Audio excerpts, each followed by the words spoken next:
जय श्री राम दोस्तों, आज की वीडियो में आपका स्वागत है। आज की वीडियो में हम बात करेंगे श्री सत्यरुद्र संहिता के 18वें अध्याय के बारे में, जिसमें हम एकादश रुद्रों की उत्पत्ति के बारे में बात करेंगे। जानकारी अच्छी लगे तो लाइक करें, चैनल पे पहली बार आए हैं चैनल को सब्सक्राइब करें, बेल आइकन के बटन को दबाएं।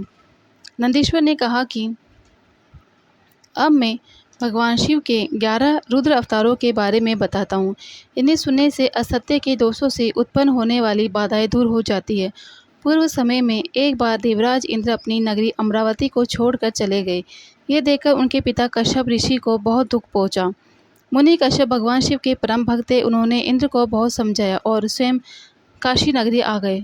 वहाँ उन्होंने पावन गंगा में स्नान करने के पश्चात विश्वेश्वर लिंग के दर्शन किए और उसी के पास एक अन्य शिवलिंग की स्थापना की। उस लिंग की स्थापना कश्यप मुनि ने देवताओं के हितों के लिए की थी। फिर उस शिवलिंग की नित्य विधि पूर्वक पूजा अर्चना करने लगे और तपस्या में लीन रहने लगे। इस प्रकार दिन बीतते गए। एक दिन प्रसन्न होकर भगवान शिव प्रकट हुए और बोले, हे मुनि, मैं आपकी आराधना से बहुत प्रसन्न हूँ। मांगो, क्या मांगना चाहते हो, मैं तुम्हारी इच्छा अवश्य पूरी करूँगा। तब भगवान शिव के वचन सुनकर कश्यप मुनि बहुत प्रसन्न हुए और महादेव जी की स्तुति करने लगे। फिर बोले, भगवान, मैं अपने पुत्र के दुख से बहुत दुखी हूँ। आप मेरे पुत्र का दुख दूर कीजिए। आप मेरे घर में मेरे पुत्र के रूप में उत्पन्न होकर मुझे सुख प्रदान कीजिए। कश्यप मुनि के वर को सुनकर शिवजी ने तथास्तु कहा और वहाँ से अंत ध्यान हो गए। तब कश्यप मुनि भी प्रसन्नतापूर्वक अपने घर वापस आ गए।